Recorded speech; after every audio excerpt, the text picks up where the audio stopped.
வல்லக்கோட்டை முருகன் கோயிலை பற்றி ஒரு 2-3 மாதங்களுக்கு முன்னாடி நம்ம வீடியோ பண்ணியிருந்தோம். தெய்வ கடாட்சம் ஓம் சேனல்களுக்காக தான் இன்றைக்கி நம்ம இங்கே வந்திருக்கோம். வல்லக்கோட்டை முருகன் கோயிலுக்கு சித்திரை மாதத்தினுடைய அமாவாசை செவ்வாய்க்கிழமை அன்னைக்கு நம்ம இன்றைக்கி முருகன் கோவிலில் வந்து உட்காந்துருக்கோம். வல்லக்கோட்டை முருகன் கோவிலில் வாரம் வெள்ளிக்கிழமை இந்த கோயிலுக்கு வர்றது, நானே என் மனைவியும் வர்றதுங்கிறது வழக்கமாக இருந்தாலும் கூட இன்னைக்கு அமாவாசை செவ்வாய்க்கிழமை அப்படிங்கிறதுக்காக வந்திருக்கோம். நிறைய முறை இந்த கோயிலுக்கு வந்துகிட்டே இருக்கோம், தொடர்ந்து வந்துகிட்டே இருக்கோம். இங்கே இருக்கிற அத்தனை தூய்மை பணியாளர்கள்லேருந்து எல்லாருமே எனக்கு நல்ல சிநேகிதமாயிட்டாங்க.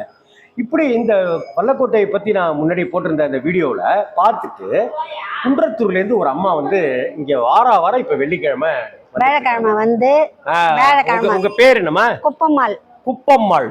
வேலைக்கிழமை நைட்டு வந்து தங்கி காலையில எழுந்து குளத்துல குளிச்சுட்டு நான் வந்து வாரம் வரேன், வந்து குளிச்சுட்டு அவர் தரிசனம் பண்ணிக்கின்னு போறேன். இது எத்தனாவது வாரமா? வெள்ளிக்கிழமை. இது வந்து 5 வாரம் வந்துட்டேன். 5 வாரம். 7 வாரம் வந்து இங்க இருக்கிற தீர்த்த குளத்துல வெள்ளிக்கிழமை அன்னைக்கு வந்து நீராடணும். முதல் நாளே இங்க இரவு தங்கிட்டு அடுத்த நாள் இங்க தீர்த்த குளத்துல நீராடலாம் அப்படின்னு கூட சொல்லுவாங்க. ஆமா, வேலைக்கிழமை நைட்டு இங்க வந்து தங்கிடணும். வேலைக்கிழமை நைட்டு இங்க வந்து தங்கிட்டு காலையில எழுந்து அந்த குளத்துல குளிச்சுட்டு முருகரை தரிசனம் பண்ணிக்கின்னு போனோம். இதை தொடர்ந்து 5 வாரமா அவங்க பண்ணிட்டு இருக்காங்க. இது மட்டும் இல்லாம அந்த அங்க தங்குற இடம் இருக்குல்ல இரவு நேரத்துல இதுவா இருக்குது. அது என்னாச்சு? அதான் கொசுக்கடி முடிஞ்சது. அப்படிப்பட்ட ஒரு கொசுக்கடி இங்க மட்டும் இல்லாம இருக்குமா? எல்லா ஊர்லயும் இருக்குது. வேக்கா இதுவா இருக்குது. அதுக்காக ஒரு 2 ஃபேனு வாங்கி கொடுத்தேன். 2 ஃபேன். அந்த கொசுக்கடி இல்லாம எல்லாரும் நல்லா நிம்மதியா பக்தர்கள் தூங்கணுங்கிறதுக்காக 2 ஃபேன் இந்த வல்லக்கோட்டை கோயிலுக்கு குன்றத்தூர்லேருந்து வந்துட்டு இருக்கிற குப்பம்மாள் கொடுத்துருக்காங்க. இதை போல இந்த கோவிலுக்கு ஏதாவது உங்களுக்கு முடிஞ்சதை செய்யுங்க. இன்னைக்கு நாங்கள்லாம் இந்த கல்லூரியில் படிக்கிற பசங்க, காரைக்குடியிலேருந்து படிக்கிற பசங்க, இதோ என்னுடைய மகள், என்னுடைய சிநேகிதி, அப்படி இப்படின்னு எல்லாருமே, என் மனைவி, குப்பமாமா, அப்பாஜி அப்படின்னு நிறைய பேர் வந்திருக்காங்க. என்னுடைய நண்பர் நம்ம மறைமலை நகரில் இருக்கிற இதுகிட்ட பேரமனூர் ஏழுமலை, இவங்கெல்லாம் வந்திருக்காங்க. வந்து எல்லாருமே இன்னைக்கு அந்த பாசி எல்லாத்தையும் உழவார பணி மாதிரி அதெல்லாம் பண்ணோம். இன்னும் நிறைய பேர் வந்து செய்யணும், வரணும், சேர்ந்து வந்தாக்க நம்ம சேர்ந்து கூட செய்யலாம் அப்படிங்கிற மாதிரி எண்ணம் இருக்கு. தனித்தனியா செய்ய முடியாதவங்க நம்ம கூட கூட்டு வச்சுக்கலாம். ஆமா, இப்படிப்பட்ட ஒரு அற்புதமான ஸ்தலத்தின் மூலமாக இதை நான் பேச அதை எனக்கு முருகர் வாழ்த்து கொடுத்து பார்த்தாங்க. இப்ப நாங்க தோஸ்த் ஆயிட்டோம். ஆமா ஆமா. வணக்கம். இன்னைக்கு ஒரு அமாவாசை செவ்வாய்க்கிழமை முருகனுக்கு உகந்த நாள். அமாவாசை நம் பித்ருக்களை வணங்குவதற்கு உண்டான ஒரு அற்புதமான நாள். இந்த நாளில் தான் வல்லக்கோட்டை வஜ்ர தீர்த்தத்துக்கு வந்து அந்த படித்துறையெல்லாம் ரொம்ப பாசம் பிடிச்சி சல்லுன்னு வழுக்கிற மாதிரி இருந்தது. வாழ்க்கையில் மட்டும் இல்லைங்க, படித்துறையிலையும் கூட வழுக்கக்கூடாது, காயம் ஏற்பட்டுரும். அதனால் வந்து ஒரு குரூப்பாக நாங்கள் எல்லாருமே வந்து ஒரு டீம், ஒரு 8 பேர் 9 பேர் போல் அப்படியே வந்து எல்லாருமே சுத்தப்படுத்தணும். நல்லா க்ளீன் பண்ணிவிட்டு ஒரு குளியலையும் போட்டு இப்போ முருகப்பெருமானை தரிசிக்க போகிறோம். இந்த வல்லக்கோட்டைன்றது முதல்ல எங்கே இருக்குது அது தெரியுமா? நம்ம உரகடத்துக்கு பக்கத்தில் இருக்குது. உரகடத்துலேருந்து வழியாக வந்துடலாம். ஸ்ரீபெரும்புதூர்லேருந்து உரகடம் போகிற வழியில் இருக்குது. காஞ்சிபுரத்துலேருந்தும் வந்துடலாம். கிட்டத்தட்ட 28-32 கிலோமீட்டர் இது மாதிரி தான் இருக்குது. சிங்கப்பெருமாள் கோவிலேருந்து ஒரு 18-25 கிலோமீட்டருக்குள்ளார தான் இருக்குது. இப்படிப்பட்ட ஒரு இடத்துல தான் வல்லக்கோட்டை முருகன் கோவில் இருக்குது. எனக்கு தெரிந்து நானே எத்தனையோ கோவில்கள் பற்றி எழுதியிருக்கிறேன். 7 அடி உயரத்தில் பிரம்மாண்டமான மெகா முருகன் வந்து இங்கே தான் இருக்கார். அப்படிப்பட்ட ஒரு கோவிலை தான் இன்னைக்கு அந்த தீர்த்தம். இங்கே இருக்கிற வஜ்ர தீர்த்தமும் ரொம்ப ரொம்ப விசேஷமானது. இந்திரன் உருவாக்கிய தீர்த்தம், இந்திரன் தபஸ் செய்த இடம். இந்திரன் முருகப்பெருமானை வேண்டி தவம் செய்த இடங்களில் பல இடங்கள் குறிப்பிடுவாங்க. இந்த வஜ்ர தீர்த்தத்தை உண்டாக்கி முருகப்பெருமானுக்கு அபிஷேகங்கள்லாம் பண்ணின ஒரு ஸ்தலமாகவும் இது போற்றப்படுகிறது. பகீரதன் அப்படின்னு ஒரு மன்னன். அந்த பகீரத மன்னன்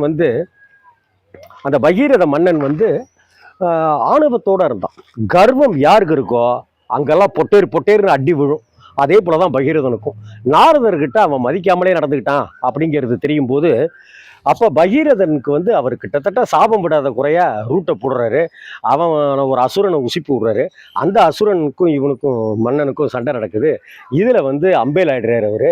நாரதர்கிட்டே போய் அப்பா நாரதா காப்பாத்து அப்படின்னு அந்த சொல்ல அந்த பகீரதனுக்கு துர்வாசரை முனிவரை வந்து போய் பாரி அவனுக்கு அப்படின்னு சொல்ல, துர்வாச முனிவர் அவருக்கு மூக்கு மேலே கோபம் வரும். அப்பேற்பட்ட முனிவர் அந்த முனிவர்கிட்ட போய் இந்த மாதிரிலாம் விஷயம்லாம் நடந்ததெல்லாம் சொல்ல, என் ஆணவெல்லாம் போயிடுச்சு, என் கர்வமெல்லாம் போயிடுச்சு, என் ஹெட்வெயிட் எல்லாம் போயிடுச்சு, என் மண்டகனமெல்லாம் போயிடுச்சு அப்படின்னு அந்த மன்னன் சொல்லி டோட்டலாக சரண்டராக இந்த மாதிரி வள்ளல் அப்படின்னு ஒரு பகுதி இருக்கு, அந்த வல்லக்கோட்டை அப்படின்னு ஒரு இடம் இருக்கு. அந்த இடத்துல வந்து நீ முருகப்பெருமானை போய் தரிசனம் பண்ணு, பிரார்த்தனை பண்ணு, உனக்கு நல்லது நடக்கும்னு சொல்லி அந்த இழந்த பதவியையும் இழந்த ராஜாங்கத்தையும் கொடுத்த ஸ்தலம் தான் இன்னைக்கு வல்லக்கோட்டை அப்படிங்கிற ஒரு அற்புதமான ஸ்தலம். இந்த கோவிலில் இருக்கிற வஜ்ர தீர்த்தத்தில் ஒரு முறை குளிச்சுட்டு நீங்கள் வெள்ளிக்கிழமைக்கு அன்னைக்கு வந்துருங்க, குளிங்க, குளிச்சுட்டு முருகனை தரிசனம் பண்ணுங்க. இப்படி ஒரு தொடர்ந்து ஒரு 7 வாரம் பண்ணுங்களேன்.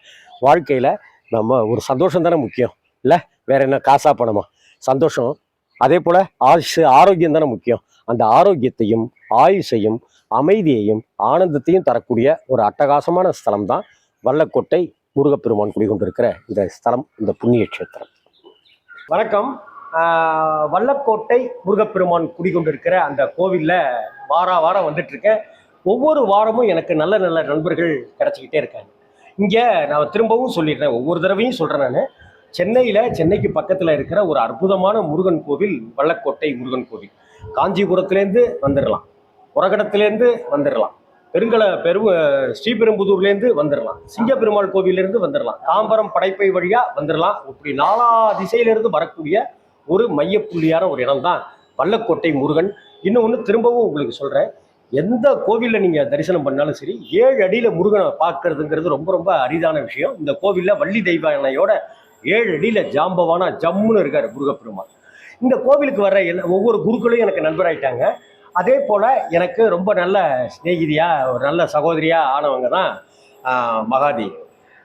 மகாதேவி அவங்க பேர் என்னம்மா அப்படின்னு கேட்டேன். அன்றைக்கி ரொம்ப க்ளீனிங் ஒர்க்கெல்லாம் ரொம்ப இங்கே கோயிலை சுத்தப்படுத்துகிற பணியிலலாம் அவங்க வேலை பார்த்துட்டு இருக்காங்க.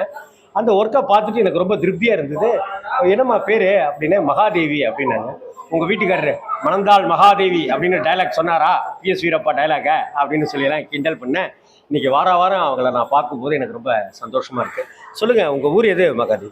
எங்கள் ஊர் வந்து நான் கல்யாணம் பண்ணி வந்து வெங்கடாபுரம் SP கோயில் சைடு.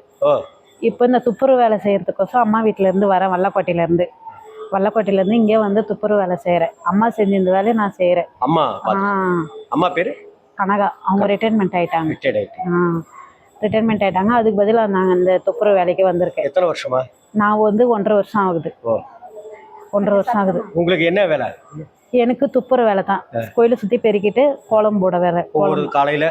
காலையில் சாயங்காலம் இடையில க்ளீன் பண்ணிக்கிட்டே இருக்கணும். எப்படி இதுக்கு முன்னாடி இந்த கோயிலை எங்கேயாவது வேலை பார்த்துருக்கீங்களா? கோயில்ல இல்ல, இதான் ஃபர்ஸ்ட் டைம். எப்படி இருக்கு உங்களுக்கு இந்த மாதிரி மனசு? எப்படி இருக்கு இந்த மாதிரி மனசு? இங்க வந்து போனா கொஞ்சம் நிம்மதியா இருக்கும் வீட்டுல, அவ்வளவுதான். மனசு திருப்தியா இருக்கும். எனக்கும் ரொம்ப பிடிச்சிருக்கு. இந்த வேலை. நீங்க வல்லக்கோட்டை கோவில்ல வேலை பாக்குறீங்க. ஆமா. இந்த முருகன் கிட்ட எனக்கு இது மாதிரி வேணும்னு என்ன பிரார்த்தனை வச்சிருக்கீங்க? நிறைய பிரார்த்தனை கேட்டு. குறிப்பா என்ன பிரார்த்தனை வச்சு நடந்திருக்கு? குறிப்பா என்ன பிரச்சனை, எனக்கு குழந்தை வர வேணும்னு கேட்டேன். எங்க வீட்டுல யாருக்கும் குழந்தை இல்ல, அதனால குழந்தை வர வேணும்னு கேட்டேன். கண்டிப்பா கொடுத்தாரு முருகன். ஒரு பொண்ணு ஒரு பையன். ஒரு பெண் குழந்தை ஒரு ஆண் குழந்தைன்னு நாங்க வேண்டிக்கிறது எதுவுமே ஃபெயிலர் ஆகல, எல்லாமே சக்சஸ் தான். ஸோ மகாதேவிக்கு இன்னும் பல சந்தோஷங்கள் வாழ்க்கையில கிடைக்கட்டும். வேற என்ன சொல்ல விரும்புறீங்க? இங்க எங்கிருந்தெல்லாமோ இருக்கிற பக்தர்களுக்கு நீங்க என்ன சொல்ல விரும்புறீங்க மகாதேவி? இந்த கோவில் வந்து 1200 வருஷத்துக்கு பழமையான கோயில். 7 அடி ஒசரம் முருகர் இவர். அதனால எங்கேயும் எந்த இடத்துலையும் தரிசனம் கிடைக்காத 7 அடி ஒசரம் முருகரை வந்து எங்கேயும் பார்க்க முடியாது. அது மாதிரி எல்லா பக்தர்களும் கண்டிப்பா வரணும் இந்த கோயிலுக்கு.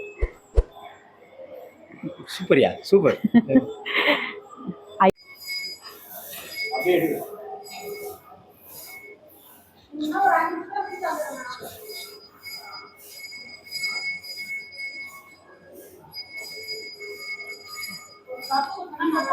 அது இந்த வாரம் பார்த்தேன், சேனல்ல பேசுமான்னாங்க, அதனால பேசுறேன். ஆனா இந்த கோயிலுக்கு வந்து போனவங்களுக்கு நல்லா சக்சஸ் தான் நடக்கும். கண்டிப்பா வரணும் பக்தர்கள் எல்லாம். நிச்சயமா மகாதேவி சொல்லிட்ட பிற்பாடு மாற்று கருத்தே கிடையாது. எண்ணிலடங்காத லட்சக்கணக்கான பக்தர்கள் வல்லக்கோட்டையை நோக்கி வலம் வருவார்கள். வந்தவரே வாழக்கும் வல்லக்கோட்டை முருகன். வந்தாரை வாழ வைக்கும் வல்லக்கோட்டை. எப்படி மகாதேவி டைலாகா அடிக்கிறாங்க. வந்தாரை வாழ வைக்கும் வல்லக்கோட்டை முருகன். எல்லாம் வானாவா போட்டு மகாதேவி அடிக்கிறாங்க. மகாதேவியினுடைய அந்த தூய்மை பணிக்கு நம்ம எல்லாருமே வணக்கத்தை செலுத்தி